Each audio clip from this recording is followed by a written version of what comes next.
Fratelloni's Hardware and Garden Stores brings you Garage Logic Podcast number 1013, Feb 3, 2023.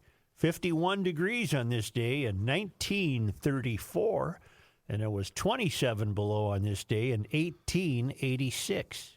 And now, from the mayor's office above the boathouse on the east shore of Spoon Lake, it's Garage Logic with Chris Reavers manning Technology Corner, Kenny Olson from the Krabby Coffee Shop, John Haidt in the newsroom, and of course, the Rookie. Here is your flashlight king, fireworks commissioner, and the keeper of common sense, your mayor, Joe Soucheray.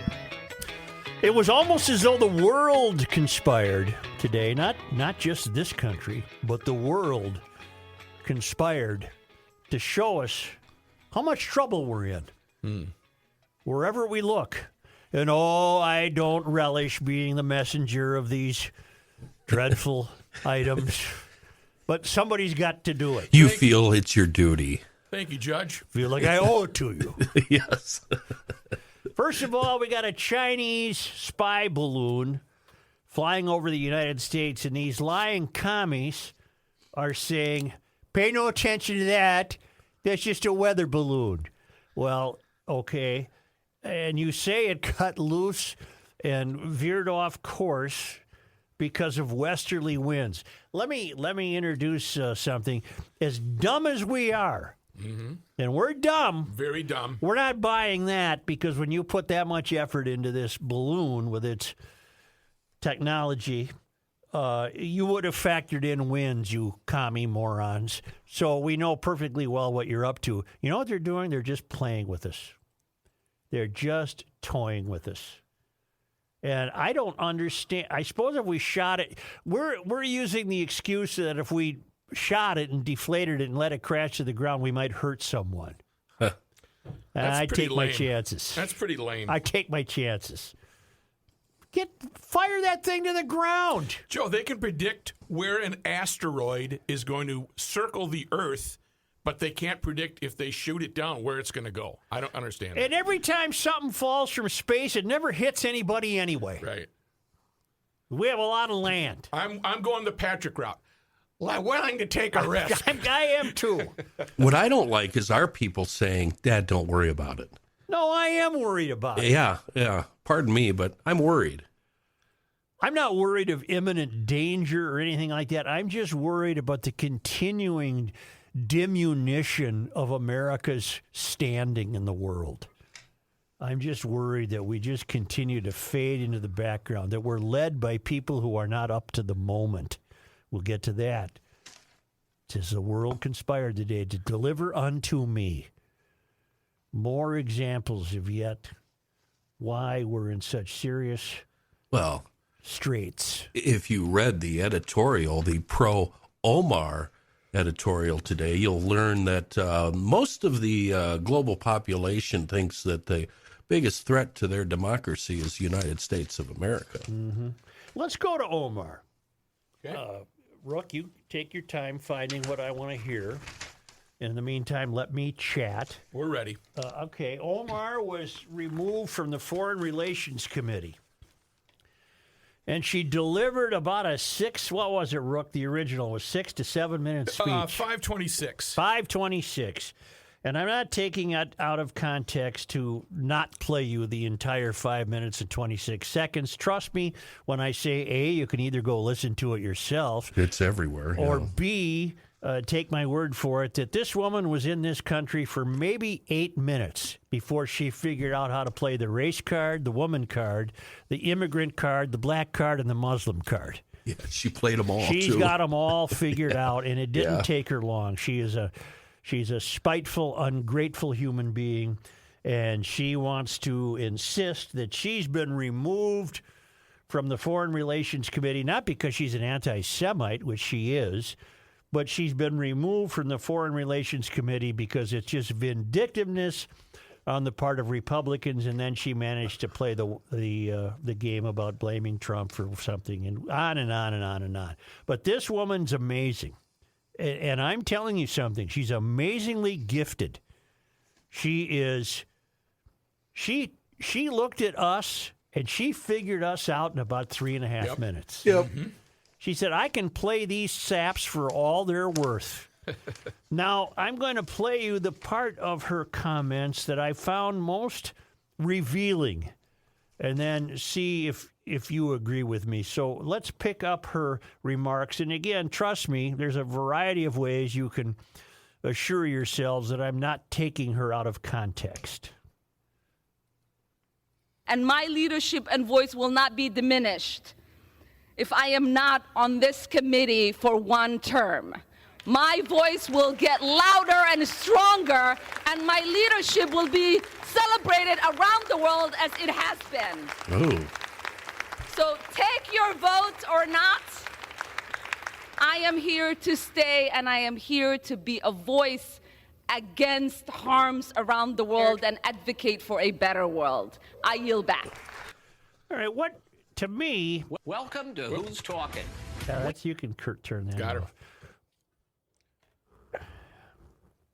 I'm trying to be very calm here, but I hear something in her remarks that I think she slipped up and let us in. Does anyone detect what I heard? I heard somebody who thinks she's on the global stage, and she is working to work against the United States of America. When is the last time, if ever, and I've racked my brain trying to come up with it, and I can't. She is a congressional representative. She represents a tiny, tiny, tiny fraction of the American population, Congressional District 5 in Minneapolis. Yep. She has, I have yet to ever, correct me if I'm wrong, GLers, you always do. Can you think of another congressional representative who was touting their world leadership? I can't. No. That's not in their purview. No, it's Minneapolis. What in is her it case. about being a representative of Congressional District 5 that compels her to remind us that her world leadership not only will continue and be heard, but has already been appreciated around the world? Rook, could you play it again? And listen for that. I find it very unique. My leadership and voice will not be diminished if I am not on this committee for one term. My voice will get louder and stronger, OAC and my standing. leadership will be celebrated around the world as it has been. First of all, what has her leadership accomplished for District 5 in Minneapolis? Well, it's rife with Great. crime. What leadership is she referring to when she talks about her world leadership?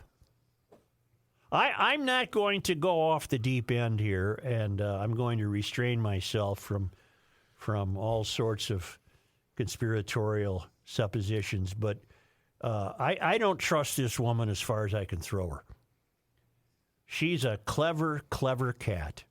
She came into this country and she looked around and she said, I can play these saps for all they're worth. Borderline evil genius. Yep. And she's got this gig as the congressional rep from Minneapolis, Minnesota. In square miles, it's 10 square miles of the earth? And that's who she's supposed to be representing. Their lives have not improved. She's not achieved anything. Her leadership has never been reflected in any gains by the Minneapolis population. But she doesn't even reference that. She's referencing her world leadership. I'll leave it to you to draw your own conclusions. I find it unnerving, to tell you the truth. And I'll just go back to what I said a moment ago. Rook, start to get Rashid Tlaib ready. Okay. I'll go back to what I said a moment ago. What was I going to say a moment ago? Oh, I lost my train of thought. But Portions of Fridley, Brooklyn Center, New Hope, Minneapolis, St. Louis Park, and Richfield. could you people please tell me what her leadership has accomplished for you? And I don't suggest her leadership has accomplished anything for the world either. She has fully embraced the third rail, does not lead a life that can be identified with. I'll just leave it to me. I don't have a life that can be identified with hers. And I find it terribly interesting that she threw. Words mean something. Now you have another member of the squad, the so-called squad. I happen to think they're not as influential as they think they are. But this is Rashida Tlaib. She's from Michigan. She's an anti-Semite. And she, well, you just listen to what she said. Speech warriors today, the hypocrisy is obvious to the American people. You are showing who you all are, really. The gentlewoman's time has expired. Omar will not be silenced. The gentlewoman's time has expired. Congressman Omar, The gentlewoman's time has expired. That our country is failing you today through this chamber. You belong. The gentlewoman is no longer recognized, and the gentleman. Yeah. This is drag her out of there. This is what happens to miserably failed leftists. Their children, they break into tears and have a tantrum when they don't get what they want. And when you call them on what they've done and what they've said and their actions, they respond much like Omar did yesterday. I'm a Muslim. I'm an immigrant, and interestingly, from Africa. Mm-hmm. Is anyone surprised that I'm being targeted? Mm-hmm. It's they always rush to that defense. It's always racism. They never, ever take ownership of their words, their actions, and their deeds. And they also say this is political. Well, of course it is. It always is. When people are taken on and off committees, that's political. That's the game you people on the third rail are playing. And right now, politically, you don't fit on that committee, Omar. You're not losing any other committee positions. But I'm not uncomfortable with her being removed from that committee. No, it needed to happen. I don't think she should have ever been on the committee. Right. To begin with. This is who leads us, people, and the world has conspired today as though a big Chinese balloon has been advertising what is happening to us. A great big balloon that the news media likes to say is the size of 3 buses or maybe a swimming pool full of paper clips. Log on to TikTok is what it says. Right. Honest to God, I certainly have never seen anything like this in my lifetime. You've got the clever Omar, who's angry because her world leadership has been called into question. You've got her running mates breaking into tears and stomping their feet. It's a pathetic, pathetic situation we find ourselves in. It really is. And again, the Republicans are as much to blame. They've got crackpots and crazy people on their side. We are not led well by any of them. If you're on the committee that she was on, isn't it your job to put the United States interests above all else when it comes to the globe? Well, not only to that. To represent this country? Well, of course, but not only that, where is her allegiance to the 5th Congressional District? Yeah, what it's non-existent. What has she accomplished? No, she doesn't care one bit about that. You poor people that voted for this clever, duplicitous woman. You're being deceived. She has no leadership qualities. She's a Trojan horse. What's ironic, the people that voted for her because she's a Muslim, an immigrant, and from Africa. Right. The color of her skin. That's why she won. And it took this crafty woman 3.5 minutes to figure that out. Oh, I'd contend she knew it going in. Maybe. Remember her smirking appearance with that local TV host? Talking about 9/11. Some people did something, and they're both kind of giving each other the elbow. What? This is a woman that does not belong in Congress. This is a woman who does not love the United States. And she just admitted it in a way that suggests her interests are her leadership in the world, not the 5th Congressional District of Minneapolis. Yeah. Arrogance with a capital A. Wow. That Rita, what's her name? Rita Tlaib? Yeah. Did I say Rita? Yeah. Is that her name? No. No. It's Rashid Tlaib. Yeah. I think Rita's a Muslim version of Rashid. No, I don't. Rashid Tlaib breaking into tears and throwing a fit because her buddy in ideology was kicked off the Foreign Relations Committee. And who knows what the bartender said? I didn't pay any attention to her. She's part of the group, too. She stood up behind. She was sitting behind Ilhan. She stood up to give her a standing ovation while she was chatting. Yeah. You want Tlaib again? Nope. Okay.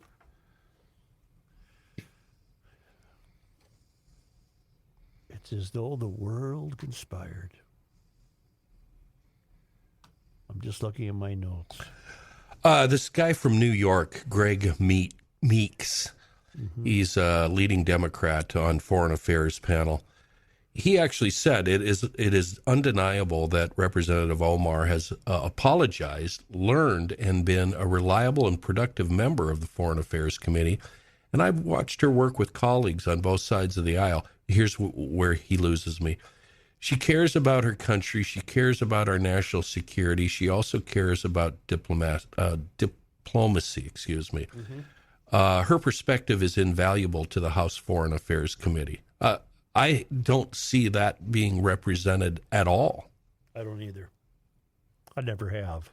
I would say the opposite. She doesn't care about this country. She doesn't care about our national security, and she doesn't care about diplomacy. And she certainly doesn't care about the 5th. And she's really has been on a fast track. This is her first bump in the road. I think, well, it's not her first. It's her biggest, though. Yeah. And I think those comments about her being envisioned as some sort of hero on the global scale is just, that's a sly announcement saying she's running for a bigger office. I think she has big ambitions. Well, you're driving me into the world of extraordinarily dark speculation. I think she's addressing those words to her masters, her people elsewhere. I think she's addressing those. Although this country is so fouled up and so screwed up that she probably could see herself holding a higher position in this country. Now we're slipping into the Tucker Carlson. I know we are, and I didn't want to, but I don't trust this woman. No. And I find her remarks very telling. And I'm trying to even be calm about it. I find you're doing well. Telling. I find them dangerous. Well, the minute I heard the word world, light bulbs went off in my head. Yep. I've never heard that before from a congressperson. You want to take a break, Rook, and then we'll continue to unfold what the world has delivered unto me. I will, but not before I tell you that I encountered Senator Klobuchar at the airport this morning. Not even old Kloby has dared to say she's important in the world. No, and I extended an invite to come on the show. You know at what? any time. I've washed my hands of her since her saying, if you don't vote for us, we'll have more hurricanes. Copy. Well, she was happy to do so anyway. Yeah. Well, maybe if the team What a presents itself. Well, it might be a Walls deal, too. Walls. Well, it might be a Walls deal, too. All right.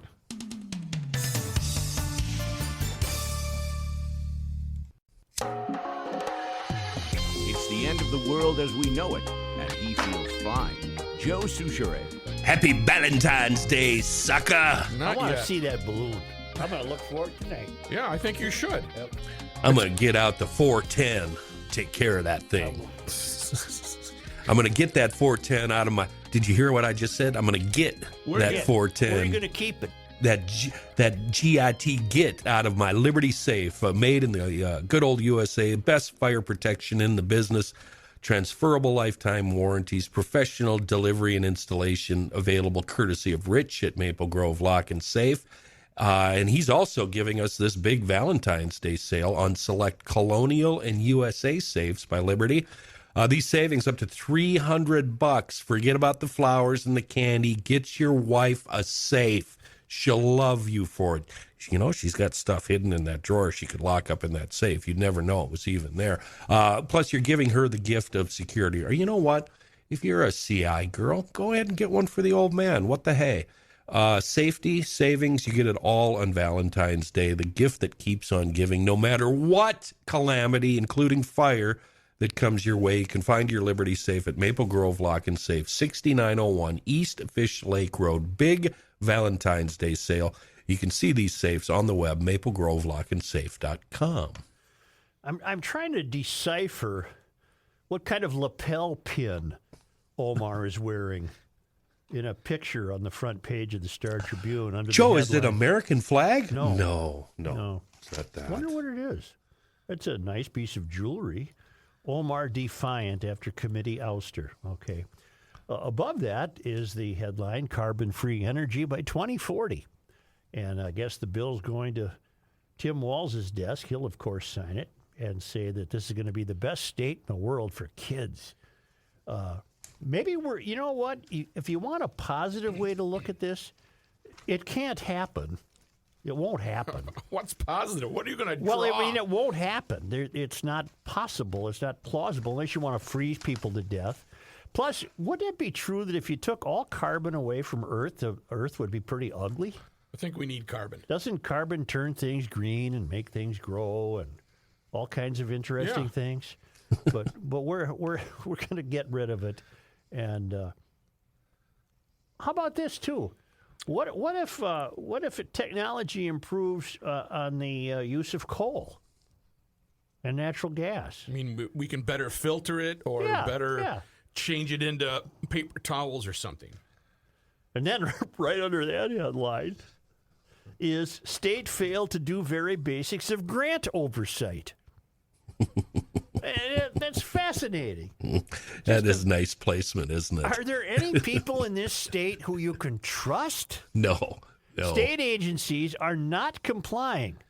Let me repeat that. State agencies are not complying with policies to properly oversee hundreds of $millions in grants to Minnesota nonprofits each year, according to, not me, the state legislative auditor. Various state agencies, including the education and public safety departments, have increased the millions of dollars given each year to nonprofits. Well, didn't the Department of Education funnel the $250 million to the food fraudsters? You get a check. You get a check. Yeah. You get a check. State grants to nonprofits grew from $389 million in 2018 to $558 million in 2022, according to the report. The nonpartisan Office of the Legislative Auditor says policies overseeing that money are vague and that there's pervasive non-compliance by state agencies with the policies in place with no enforcement, to which I would add, if there's no enforcement, then there's no accountability. We are screwed. The report recommends that the legislature increase oversight of grants management. What, a completely Mysterian legislature? They don't have the ability or the wisdom or the intelligence to do this. No. The report recommends that the legislature increase oversight of grants management, improve statewide data on grants. Well, we have to create another bureaucracy then. And boost training for state employees. That'll help. Have you ever heard of people that need more training than these people? No. To do what? Senator Mark Curran, Republican North Branch, who chairs the Legislative Audit Commission, a bipartisan group that requested the report, said better oversight of nonprofit grants is needed, and the report will likely prompt new reforms. We failed to do the basics, he said.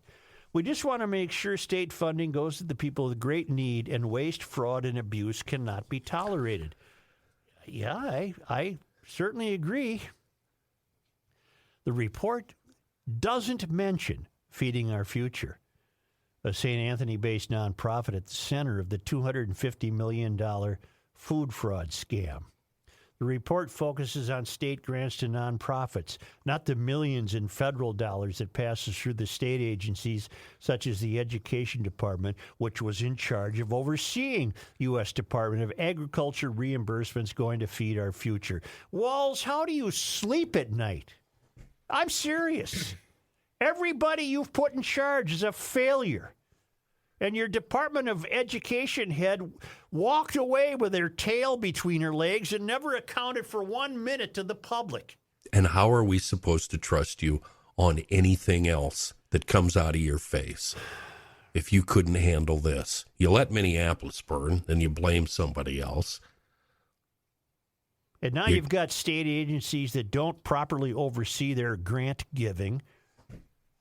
What? This guy is a miserable failure. You're shoving 2040 down our throats, even though we won't be ready, like you said. And what's it going to take? Are we going to wait till this goes into effect, and then in 2040, are we going to then storm the Capitol because none of us have power? Or are we going to get in beforehand, maybe? We're so passive. We just sit there and let them do this to us. What is wrong with us? I don't get it. What is wrong with We're Minnesotans? soft. Do people realize what's happening to you? No, they don't. The legislative auditor's report was requested by legislators just after the FBI's investigation into feeding our future was publicly revealed in January of 2022. The auditor spent the last 10 months completing a report, one of the 5 or 6 it issues each year. The Legislative Audit Commission will hold a hearing to discuss the report in more depth, Coran said. When they're dispersed, it's very difficult to track all of these grants. He said this report really brings to light data that's rare and really difficult for us to receive, even as a state legislator. Well, that's a bad thing to hear. Did he hear what he was saying? God almighty. The Minnesota Council of Nonprofits was consulted by the auditor and said it supports many of its recommendations in the report. Part of the reason there's so much money going to nonprofits is relieving the burden of government and providing services that government needs to provide, said Marie Ellis, the council's public policy director. The council has long pushed to improve the state's grant-making system and recently released a report on how to develop a more efficient and equitable grant system. What? Ellis said more oversight is needed, but it shouldn't be overly standardized. We don't want to see the same level of oversight on a $2,000 grant as on a $2 million grant, she said. I do. Wait. I do. I disagree. I do. I want every penny accounted for. Wah, wah, wah, wah, wah, wah, wah, wah. While the report did not look into whether the fraud happened as a result of lax oversight, the lack of such oversight opens up grants to misuse. Well, what the hell did you just say? That's according to Jody Munson Rodriguez, the deputy legislative auditor. While the report didn't look into whether fraud happened as a result of lax oversight opens up grants to fraud. Wow. Okay. Wow. Who are you people? The same thing could be said of every large grant administered by the state, as was said about the food fraud scandal. There are too many people with too many places to duck and not be held accountable. It goes to Bert on level 3 of the office building, and he signs off on it, and he doesn't know what he just did, and there's no one responsible for Bert, and Bert thinks he did the right thing, and then in the meantime, the leader of whatever agency granted the grant decides to, well, my pension's big enough, I think I better retire now. And they skulk away to Mankato, where that education head lived. What was her name, Rook? The Department of Education. She conveniently enough left her position in the height of the food fraud scandal. It was her department that administered the federal money. And she was an appointee of Walz. All these people are Walz's responsibility. Has Walz shown any responsibility or any accountability for anything under his watch? No. He's really good at placing blame. Walsey, I was telling the guys off the air yesterday, and I say Walsey because I know you're listening, or you're having someone listen for you. When you first came aboard as governor, I was not even a critic of you. And these guys will back me up because they were wondering why I wasn't. And then even as the pandemic set in and that occupied your time, I was not a critic of you. You did not ask for the pandemic. And I was trying to make the argument, either successfully or not, that you were doing the best you could. And then slowly but surely, that thread began to unravel with the lockdowns, followed by the George Floyd, followed by the rioting. And I began to notice that you were an empty suit. You weren't doing anything. You weren't handling anything. And then we've spun off into food fraud scandals and grant scandals. Well, and hold you on. don't take any responsibility for anything. Put the brakes on. Yeah, okay, right there. He didn't take responsibility for anything, but he did. Let's see. He insulted National Guard members because they're all farmers. They're all 19-year-old cooks. Yeah. Then he insulted the mayor and the citizens of Minneapolis by letting the third burn to the ground. And anytime anybody calls him on anything, his way of defending himself is insulting the people that are calling him on the carpet and accusing the outstate Minnesotans of being rubes and rocks and cows. And the bus you need to throw people under walls has become as big as that Chinese balloon, which is the size of 3 buses. Is it Christy Schuck? Is she the one that left? No. I'd recognize her name. Okay. Here's why nothing. She's successfully in retirement, collecting her pension. She's never been accountable for anything. Carrie Pratt, a former. No. Here's why nothing's going to happen, Such. You brought up how long are we going to let this go on? Or maybe I did. I don't know. Who broke the food funding fraud? Sahan Journal, the right? Sahan Journal. We were on that pretty early. Not as early as the Sahan Journal. Not as early as them, but most of our early information came through them, and we were complaining, where are the big papers? Where are the news stories? Where was Ilhan Omar? Where was Ilhan Omar? That's her district. And then the Star Tribune finally picked it up, and maybe it got a little coverage on TV news. But here's the problem. Nobody reads the newspaper. No. Nobody watches TV news. And what TV news you do get is pretty fluffy these days. Short and sweet and doesn't go in depth because their research shows that people don't want that. People want dogs thrown out of moving car stories. I'm really tired of that story, by the way. People want feel-good stories. People want to know about that duplex that burned down in South Minneapolis. And they don't seek it out through normal news avenues. They go to Twitter and Facebook and everything else. So we've got a generation of idiots that don't consume enough news the correct way. Yeah. I was sent a video of a couple whose Tesla ran out of power. Yes. And the fellow's solution to that was he had a can of gasoline that he used to fill a Honda generator in the trunk of the Tesla. And then he... Top gear. Yes. This is Jeremy. And then he plugged the Tesla into the generator. Of course. Mm-hmm. Of course. Love that. Heather Mueller. Wonderful. Heather Mueller, thank you. Heather Mueller, where are you? Are you proud of yourself, Heather Mueller? You've never said one bleeping word, and $250 million slipped under your nose. She doesn't know up from down, Joe. Come on. But she quit. She left with a pat on the back from Walsey. So she does know. Of course she knows. But she doesn't have to. All right. But this story, it's in both the Pioneer Press and the Star Tribune. This story about the legislative auditor coming up with the rather astonishing news that, all these grants, we really don't have a handle on them. Well, listen to this paragraph. Thursday's report also notes that no comprehensive data is kept on state grants. So legislators and the public cannot review how well state agencies are managing grants. What?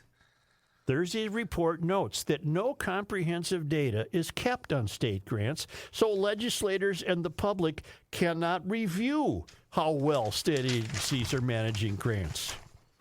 Representative Ginny Clevorn, DFL Plymouth, said in a statement that the Office of Grants Management, well, wait, you don't know how well the grants are doing, and yet we have an Office of Grants Management. What do they do? Talking circles, sir. That's what's happening here. The Office of Grants Management, as well as the Education and Public Safety Departments, have requested more resources in the last 4 years to ensure effective grant management. That's always the answer, isn't it? We need more resources. Right. We need more money. We need more people. You people are despicable. Unfortunately, under our divided legislature, these dollars were not forthcoming, she said. It's always your answer, people. You need more money. I don't know. We've talked about this on the show before, and it goes back years. Ginny Clevorn might be a great gal, and if she has kids, she maybe take them to soccer practice, and she grouses about the price of shoes and eggs and whatever. And, she and her husband have a budget at home, and they are trying to lead normal lives. But what happened to Ginny when she walked into the Capitol? What happens perspective. What happens to all of them when they enter that gilded dome? And suddenly their answer to everything is to give us more money, so long as they're not involved in having to produce it. Or track it. What happens to you people? That you want to rule the world. The report focuses on the state education and public safety departments, which in recent years have issued an average of $81 million and $27 million, respectively, in grants to nonprofits annually. The education department did not conduct monitoring visits for most of its grants and only partially complied with policies, according to the report. Public safety, while largely complying with policies, should formalize its procedures, the report said. Leaders in both agencies say they're making changes. There's 9,000 nonprofits in the state. Mm-hmm. The Council of Nonprofits said most of those 9,000 don't get government funding. However, all nonprofits benefit from more oversight, Ellis said, which can root out fraud to protect trust in a sector that relies on public support. There is no trust to protect. You've blown it. There is no trust. What sane soul would trust this giant, unaccountable mechanism known as state government? Who trusts them? They don't even trust themselves. They can't. Right. That's just it. So why don't we pull the plug on all of it and start over? We got to start over. You people are wrong. Every single one of you are fired right now. Pack up your desk, go home. We're starting over. Because this whole article is them admitting, yeah, we're dumb. We screwed up. But I contend nobody's reading it. It's not a sexy story. It doesn't involve a dog with a cast on its back leg. We're not done because the Chinese balloon is delivered unto me. The conspiratorial realization that everything wrong in the country has come onto our table today.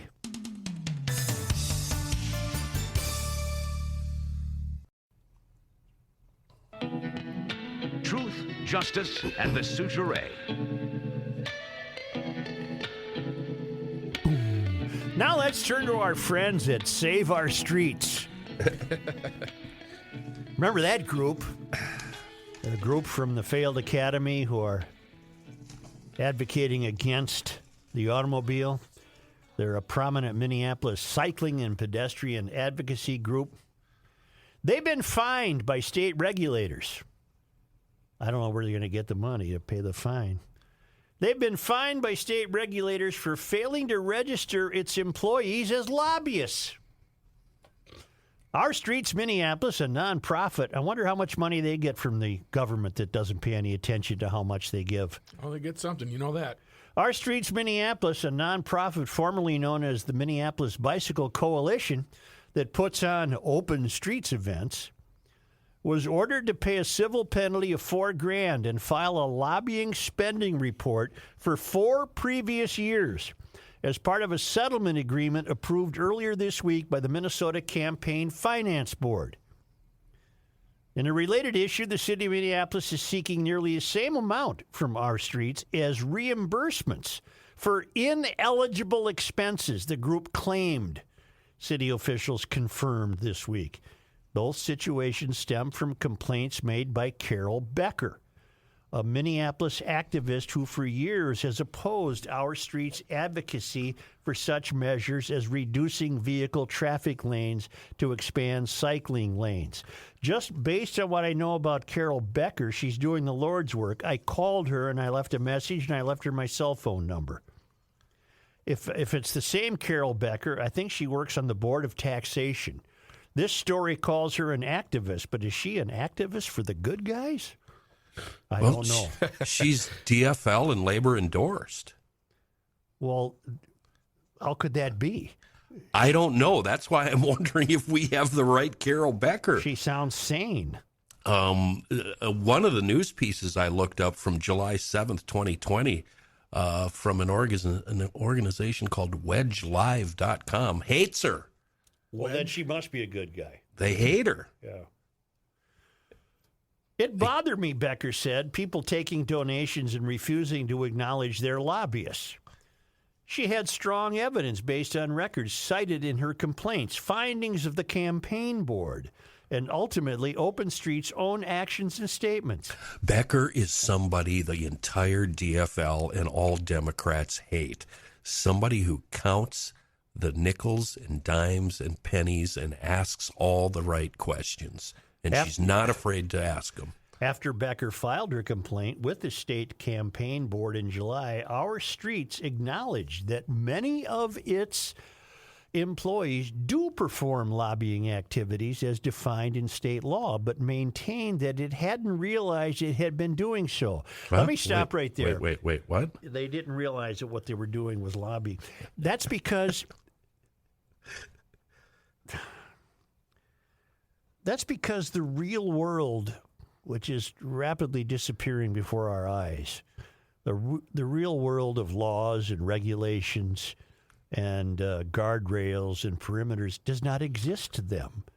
They have created a whimsical, magical nonprofit merely because they have adopted the ideological pursuit of being against the automobile. They don't know anything about lobbying. They wouldn't. I'm defending them, for God's sakes. They wouldn't have known that laws apply to lobbying, that you have to register, that your work as a lobbyist is recorded, and that we fine you if you don't sign the right documents. They don't know any of that. Why don't they know? Because they don't exist in that world. Accountability, it doesn't mean anything. They've just made up this BS as failed academy graduates, and this is what they do for a living. This is how they buy Dinty Moore beef stew. They get a check somehow for pretending they're doing something. So ignorance of the law Yes. is their excuse, which is no excuse. In documents filed by the group, it says that from 2018 to 2021, it spent... What do you got? Holy shoot. What do you got? $340,415. What? $340,415. And how much of that are they skimming? 5 of its employees were named in the settlement as failing to register as lobbyists during that period. In a statement, Our Streets spokeswoman Kathy Ellison said, Our Streets Minneapolis was happy to work with the Campaign Finance Board to ensure compliance with our efforts to bring positive change to the Twin Cities.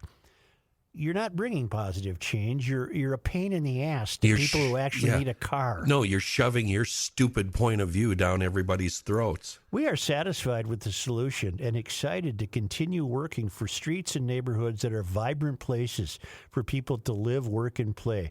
Well, boilerplate BS that they learn in their hookah lounges. Yeah, and they do that by closing down streets and narrowing streets and making room for bikes and all the rest. The organization has a contract with the city of Minneapolis as lead coordinator of the 2023 Open Street season, which has not been scheduled. Open Streets merely means they shut down a busy street so you can't drive on it, but you can walk on it. Yeah, and listen to bands and throw frisbee and play hacky sack and twist up fatties. The events, which have been held in various forms since 2013, when Our Streets was known as the Minneapolis Bicycle Coalition, generally involve closing down portions of city streets to vehicles to showcase neighborhoods and the vitality that can emerge in an urban setting without vehicle traffic. Welcome to Paris. No, welcome to Minneapolis. In the fall, following a separate complaint made by Becker, you should be canonized. I don't know who the hell you are, but call me. Yeah. In the fall, following a separate complaint made by Becker, just think, if Becker didn't do any of this, this would not be known. No. In the fall, following a separate complaint made by Becker, the city attorney's office notified Our Streets that it is seeking the reimbursement of $3,850 for what it deemed ineligible expenses stemming from previous Open Streets events. Where's the $340,000 and where did it come from? I'd like to know. Donations, I believe. I'm not sure, though. I bet the state granted him some money. Yeah, the piece doesn't say that. No. Becker said she also lodged complaints with the IRS. Oh, God, love you, woman. Becker said she has also lodged complaints with the IRS over Our Streets' tax-exempt status, as well as the Minnesota Attorney General's office. Well, Keith's not going to do anything about these people. No, he's too busy taking care of Scott Jensen. She also said the entire idea of a lobbying organization receiving a city contract to coordinate an event bothers her. As it should. Everybody. The city contracts with them to put on this event, and any money they make from fundraising during the event, they can turn around and spend it to lobby the city, she said. That doesn't seem ethical. In other words, Becker's saying, look, they get permission from the city to close a street to have a circus, and then they get the money they use to lobby the city to keep doing that. Mm-hmm. There's no ethics there, but the decline of moral and ethical integrity wouldn't occur to the likes of Save Our Streets Minneapolis. We went through their roster 2 months ago. One out of the 15 we went through might have had a nuclear family. The rest of them seemed to be single, renters, didn't own cars. One of their latest tweets, as it stands now, Olson Memorial Highway is a barrier to community building, safety, and economic growth for those who live, work, and play near that highway. So what does that mean? Doesn't mean anything. The only job they've tasked themselves with is to be jerks. It says it right in their mission. Mm-hmm.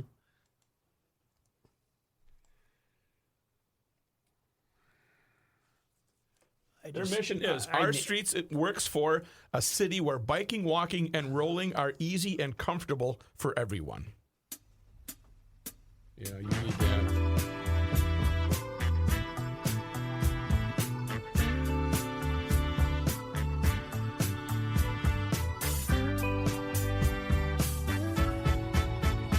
They're so crooked. They're so crooked. Take it. They're so crooked. They're crooked. They don't know what they're doing. They're so crooked. I don't know what they do. I don't know. Why do you? 'Cause they're crooked. They're so crooked. So crooked. So crooked. Oh, man, what should we do? I don't know. How about you? Our current system of winter sidewalk maintenance is unreliable and puts all sidewalk users at risk. Ice and snow on sidewalks is particularly dangerous to those who use mobility devices. These barriers can keep people from leaving their homes or lead to people to walk and roll in the street. We can do better. Why don't they get out there and shovel? We can do better with your support. Right. We'll get the city to do it. We'll get government to shovel. Yep. None of those kids have ever shoveled anything. Let's get Patrick Reusse's thoughts on Olson Memorial Highway. How about that? All right, here we go. Here we go. We're so...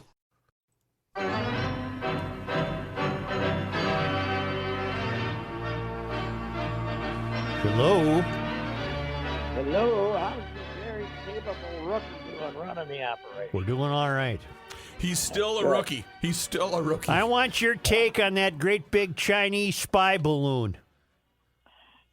First, I got to say that Kenny J died, and he was the very capable Kenny J. That's right, he was. The wrestler. So one of our favorite phrases that's lasted for years. If somebody says you're very capable, they're not giving you a compliment. No. So, anyway. I've been told that many times. I don't know. Where's the Chinese spy balloon? I haven't seen it. Well, there's a spy balloon. It was over Montana. Now it's over the Midwest, and the Chinese are claiming it's a weather balloon. It is not. It's gathering our secrets. We're going to shoot her down? No, Biden won't let us shoot it down. We're watching it, keeping our eyes Who on won't let us shoot it down? The Pentagon. They don't want to. They don't want to. Well, what are they stealing? Secrets. Information. Nuclear warheads. Well, they already got TikTok to steal us down. Why don't they steal everything we own anyway? You're not up on the Chinese balloon, are you? No, I don't give a damn. Reusse, both you and I. 77. I'm give 77. If they want to have nuclear war, what do I care? Roll the dice. Here we go. Both you. I don't have that much quality life left anyway. Reusse, we both knew people growing up that would not hesitate to shoot at, like, say, a game warden flying around in an airplane during deer hunting. Yeah, right. I think we know some good old boys that can take care of this. That's right. You could just shoot her. Do we know what height it's flying at? I don't know that. Because I don't think gotta a 410 would reach Gary, it. Got to be higher than Gary Powers, right? So, oh, yeah, it's up there, Pat. Pat, what's new in the world of sports? Not much on this weekend with no football. I wanted to bring up something about the Sodbuster. Yes. The Sodbuster was a good guy, right? Never considered, not considered a heel. No, he was a jobber. They called him a jobber. Those were the guys who could do the job. They would come out firing on Saturday nights, but we all knew that before it was over, they were going to get beat, right? And it was always by good guys, right? Like the Sodbuster never had to wrestle, like, say, any of Bobby Heenan's crew or any of them. They would. Oh, did he? He'd bleed for those guys once in a while on Saturday night. But then he would. It's a Sodbuster would also moonlight as a referee. Oh yes, and so did his arch rival and fellow jobber George Gadasky, Scrap Iron. Scrap Iron Gadasky, yeah. Scrap Iron. I was talking to Greg Gagne today, and he told me that George got the ring. You know, George would bring the ring when they went to the outpost. You know, George would bring the ring and put it up, and he'd always tell Vern that he had there were a couple of boards broken.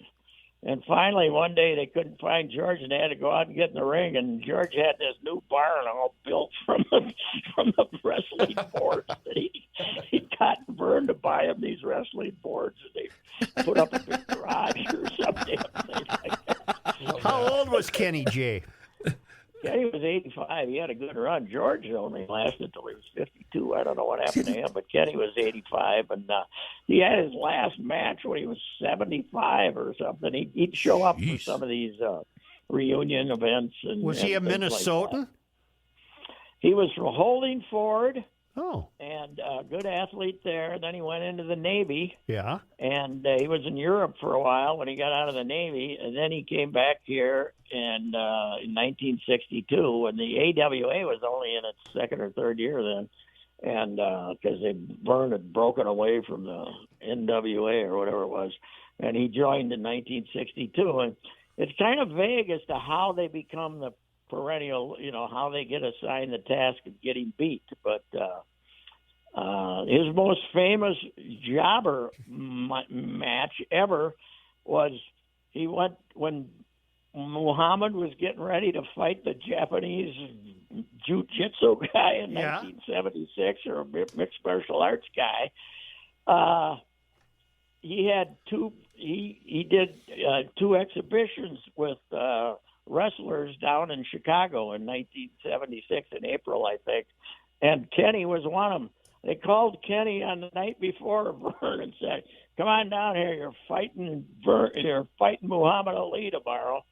And Kenny got knocked out at the end of the second round. And when I interviewed Kenny after Muhammad's death in 2016, I said, "So they told you it was going to end at the second round?" And he said, No, he hit me with a good one.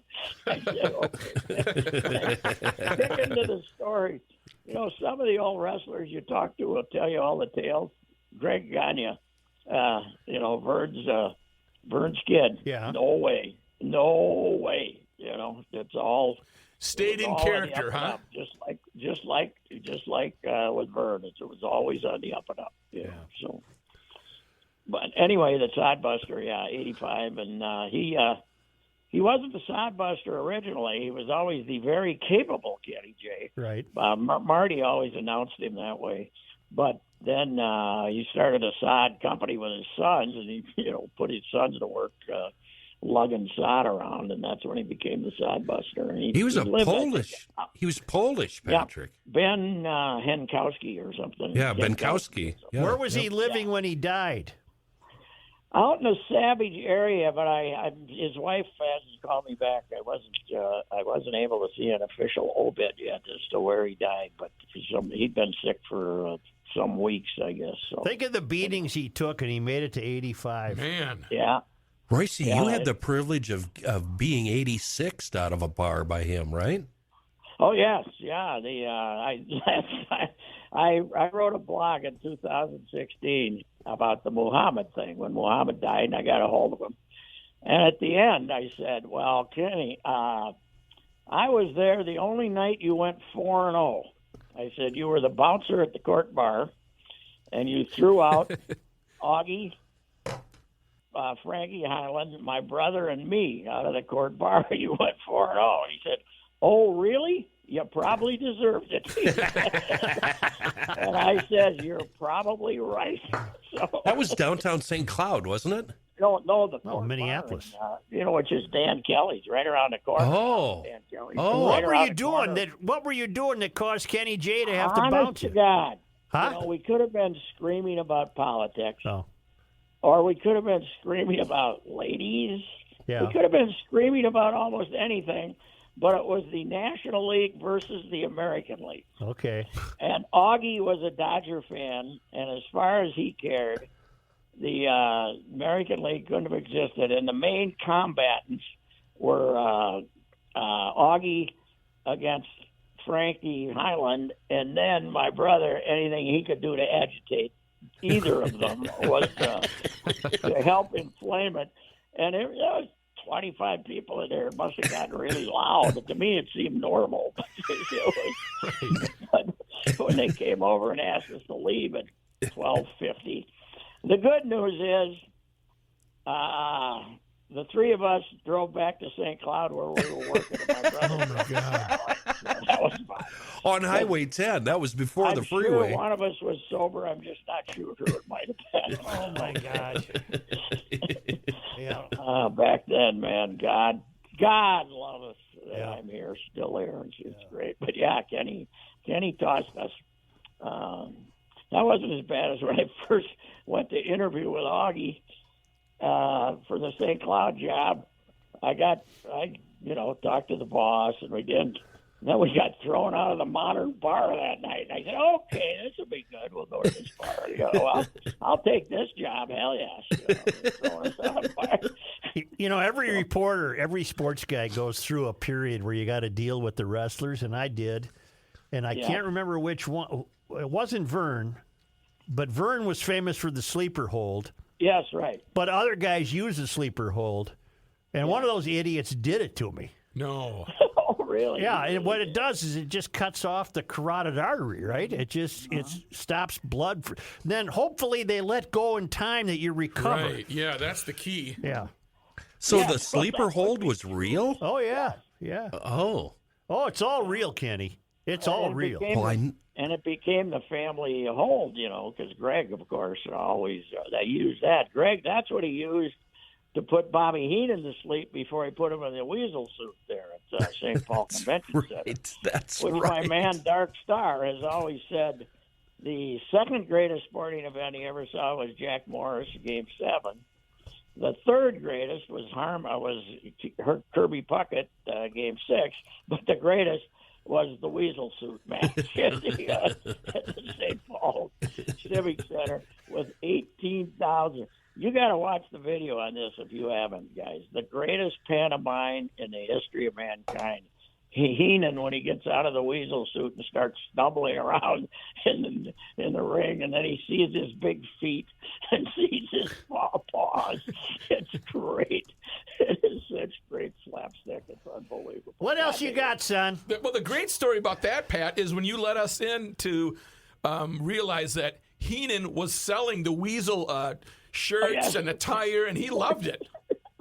Oh, yeah. George Shire said he would always be interviewing with Marty, and he'd say, and I don't want to see any more of these posters at the match tonight. And then he had guys outside selling the posters. That's brilliant. Smart. They were great. They were great. What else is going on? Our hockey team doesn't play for a couple of days. Don't go for hockey last night. Our Timberwolves had Anthony Edwards did not make the All-Star team today, to the chagrin of quite a few people, and they play tonight against Orlando. And I'm heading down there in a couple hours to see that game. So you're heading down where? Target Center. Target Center. Well, and also if you need some visual relief, Pebble Beach is on. That's right, boy. They don't get the field anymore, do they? I wonder why don't. I think it's playing with the people don't like playing with the amateurs. I don't know what the deal is, but how about last week, Joe, when the NFL playoff games were so big we had to end the tournament on Saturday. That's right. That's right. Get out of the way for the NFL, but I'll see you Monday. They got some guys leading these tournaments I never heard of, but that's okay. All right. Talk to you Monday. All right. Bye. We'll be back. You can come back to the screen.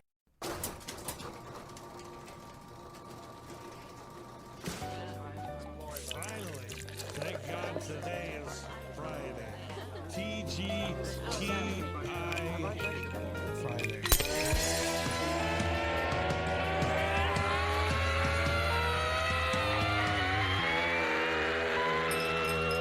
It's the scramble! Downing, you're not listening carefully. Uh-oh.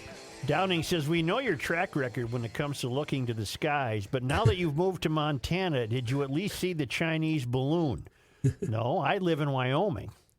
I did not see the Chinese balloon, but I intend to look for it tonight. Do we know where it is right now?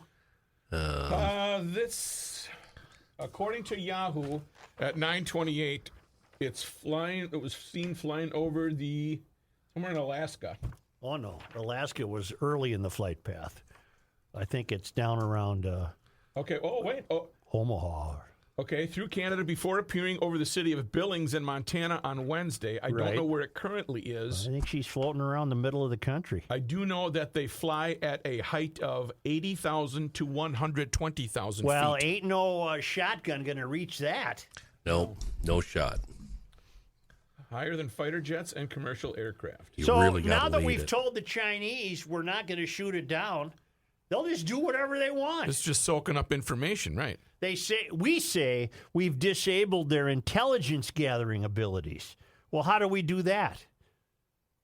I don't know. I don't and trust then I read everything. another guy who said this balloon is the perfect mechanism to launch an EMP attack, which is electromagnetic pulse. Right. That shuts everything down. Because you don't have to bomb us to put us out of business. No. Just turn us off. That includes our vehicles. Right. Just turn us off. No, I got vehicles.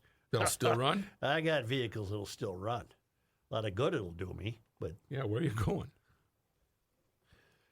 Only because. Okay, let's jump into this. They come to us all the way from Marloth Park in Mpumalanga, South Africa, from the Traveling Lymans. Right. At worldwidewaftage.com. It was on this day. This is February 3rd. In 1809 that Congress created the Illinois Territory, which included all of present-day Minnesota east of the Mississippi River. Okay. It was on this day in 1917. We'd still have to wait half a century to become a state.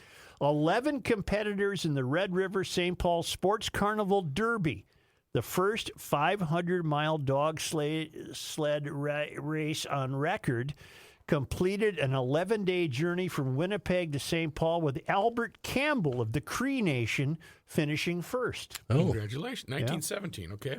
And on this day in 1931, airmail service began between the Twin Cities and Winnipeg. All right, interesting. So you were getting mail up in Winnipeg. What else you got on February 3rd? Well, finally, on this day in 1979, the Twins traded Rod Carew to the Angels in exchange for outfield Kenny Landrew, right-handed pitcher Paul Hartzell, 2 rookies, left-handed pitcher Brad Havens, and catcher, third baseman Dave Engel, and an estimated $200,000.